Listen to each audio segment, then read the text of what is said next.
Bonjour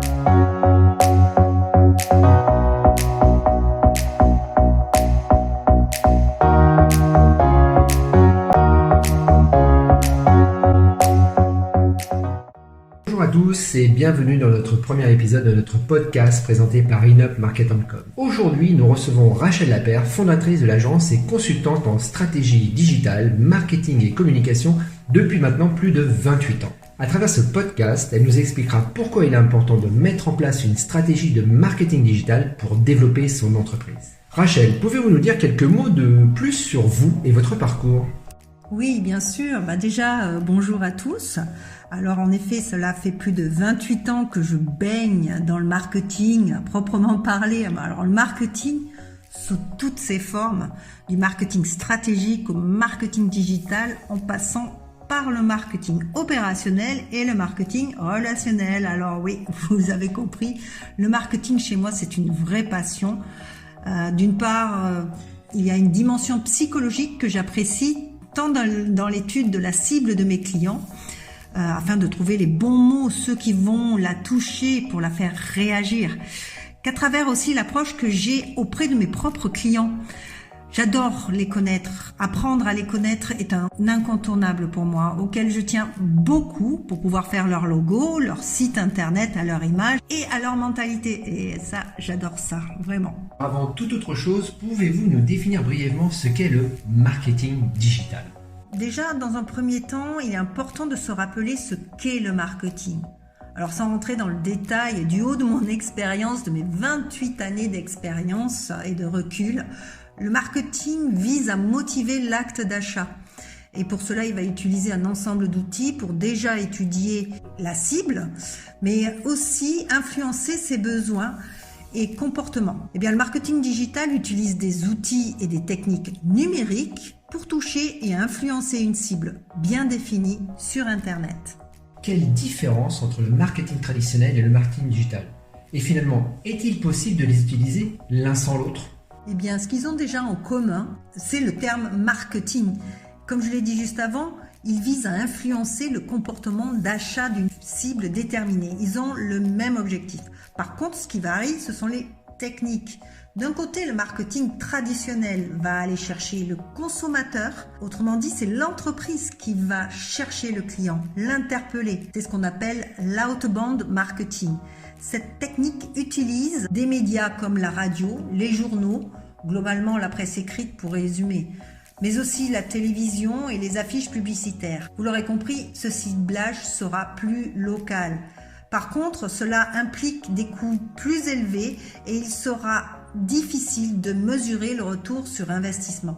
D'un autre côté, on a le marketing numérique qui va faire en sorte d'attirer le client à lui, ce qu'on appelle l'inbound marketing. Cette fois, c'est le client qui va venir à l'entreprise, la solliciter. Le rêve pour tout entrepreneur. Par contre, dans les techniques ou supports digitaux utilisés par ce type de marketing, on trouvera par exemple les réseaux sociaux, le site internet bien sûr, les blogs, les emailing, les newsletters, le référencement et j'en passe. La relation est ici bien plus humanisée, voire personnalisée, ce qui est paradoxal certes avec le digital, mais c'est important d'avoir une approche personnalisée pour pouvoir faire venir le client à soi. Les coûts ici sont beaucoup plus bas et il est plus facile d'analyser le retour sur investissement. En plus, la viralité et la visibilité de l'entreprise s'en trouvent beaucoup plus accrues et bien plus larges qu'avec le marketing traditionnel. Par contre, le marketing digital exige plus de temps pour l'analyse, les études de cibles, etc., mais aussi beaucoup de compétences. Pour moi, pour une efficacité optimale, il faut utiliser les deux techniques. D'une part, parce qu'il y a des personnes qui sont hermétiques au digital, et oui, il y en a encore. Et d'autre part, parce qu'en marketing, on nous apprend que la répétition et les opérations de visibilité à répétition ont une portée bien plus importante que des opérations one-shot, que ce soit en digital ou en marketing traditionnel. Donc, faire les deux, l'un relayant l'autre, ne peut être que bénéfique pour toucher un maximum de personnes. Quels sont les objectifs d'une stratégie digitale et quels sont les outils à utiliser ? Alors, nous y voilà. Déjà, avant de commencer, le prérequis à toute stratégie digitale, efficace bien sûr, est que l'entreprise doit déjà définir pourquoi elle veut mettre en place une stratégie digitale. Quelle est la finalité de cette stratégie, ses objectifs, et il faut les quantifier.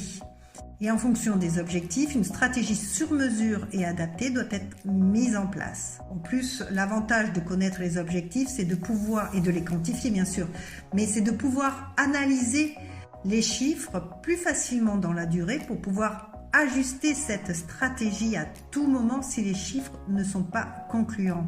C'est vraiment très important. Par exemple, si l'objectif de l'entreprise est d'obtenir un maximum de leads qualifiés ou des prospects qualifiés, il est intéressant de mettre sur le site internet du contenu stratégique qui parle du problème de la cible. Du contenu donc à télécharger, en échange de l'email du prospect avec son accord bien sûr conforme au RGPD. Donc toute une stratégie doit être mise en place autour de cela et à mi-chemin pour analyser les résultats en nombre de prospects qualifiés gagnés, donc qui ont renseigné leur adresse email, et ajuster si besoin. Et bien sûr, la stratégie ne s'arrête pas là. La base de données ainsi créée doit être régulièrement sollicitée sur la problématique donc de la cible. Ensuite, autre vecteur pour que la stratégie digitale soit efficace est de connaître sa cible pour pouvoir parler son langage, pour savoir où la trouver et montrer que l'on connaît son problème. Et dernier point que je souhaite relever au niveau des caractéristiques d'une stratégie digitale efficace, c'est qu'il faut se différencier, car sur le web, il y a beaucoup de monde maintenant, beaucoup de concurrents et il faut se démarquer. Là encore, une stratégie adaptée à la cible, mais aussi à la culture de l'entreprise doit être mise en place. Rachel, alors maintenant que nous savons tout ça, comment établir une stratégie digitale véritablement efficace et qui réponde aux besoins de notre entreprise ou des entreprises? On a vu dans la définition que j'ai donnée tout à l'heure que l'objectif est d'influencer le comportement du consommateur ou de la cible pour l'amener à l'acte d'achat de la prestation ou du produit. Mais in fine, l'objectif final, c'est d'avoir plus de clients pour booster le chiffre d'affaires et développer l'activité de l'entreprise. D'un autre côté, les outils, je les ai déjà également cités lorsque j'ai parlé de la différence entre le marketing traditionnel et le marketing digital, mais je tiens à ajouter quand même quelque chose concernant le marketing digital. Il est vraiment essentiel d'utiliser des outils adaptés. Et il est complètement inutile de tous les utiliser. C'est contre-productif, c'est épuisant et ça ne sert à rien s'il ne parle pas à la cible ou au prospect.